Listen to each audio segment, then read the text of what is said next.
na ginagawa. Ang ginagawa ko, pinag-aaral ko siya.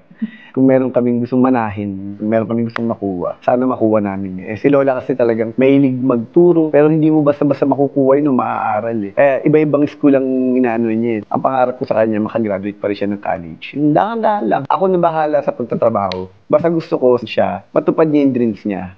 Ang gusto ko, lahat ng pinagtatrabahuan niya, kinikita niya. Gusto ko sa kanya. Gusto ko mapagsilbihan sila. Gusto ko mabigay mo yung pangarap ng lola mo, ng pamilya mo para sa kanya. Coco Martin, in a recent exclusive interview over the YouTube channel of Cicero Film Productions, talked about his special dream for Julia Montes. The actor-director, during the interview, said that his lifelong dream for Julia is for her to finish college. He said that during those times, where Julia doesn't have any showbiz assignments, he would always encourage the actress to pursue that dream. Pag si Jules, wala sa teleserye, walang pelikula na ginagawa, ang ginagawa ko, pinag-aaral ko siya, Coco said.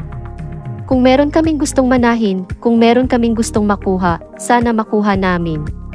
Si Lola kasi talagang mahilig magturo, pero hindi mo basta-basta makukuha yun o maaaral Kaya iba-ibang school ang pinapasukan niya, the actor-director added. He then assured Julia that he would do all the hard work just so she could achieve that dream.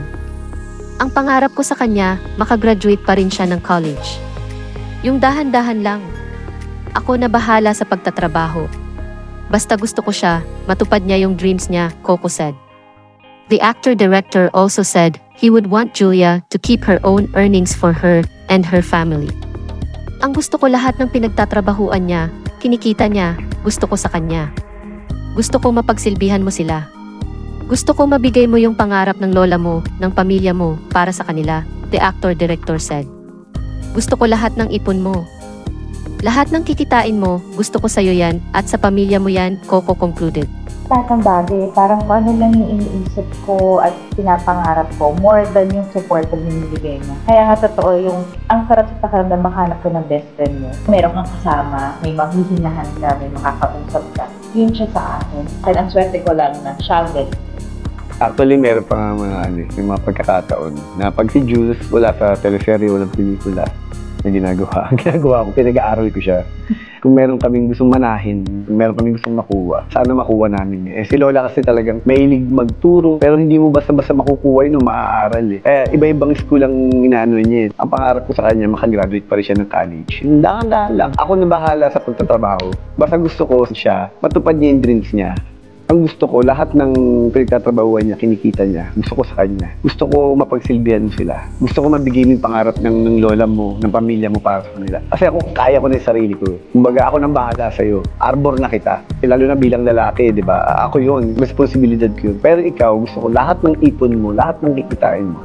Gusto ko sa'yo yan at sa pamilya mo yan. At saka isang blessing na dumating yung natagpuan niya yung papa niya. 21 years old na sila nung nagkita. Ganda ng journey na nabuo niya yung family niya. Nakakatawa kasi minsan hindi mo maninahanap, hindi mo minamadali, pero darating sa buhay mo sa mga pagkakataon na hindi mo inaasahan yung mga pinapangarap mo lang.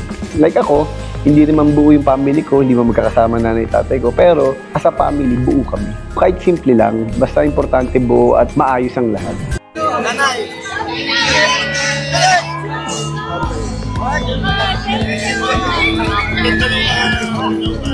Nakakatuwa kasi in-upgrade talaga nila Talagang sabi ko nga para siya pang international. Kaya supportahan natin ang Topax sa December 25 na po yan. Damay-damay na.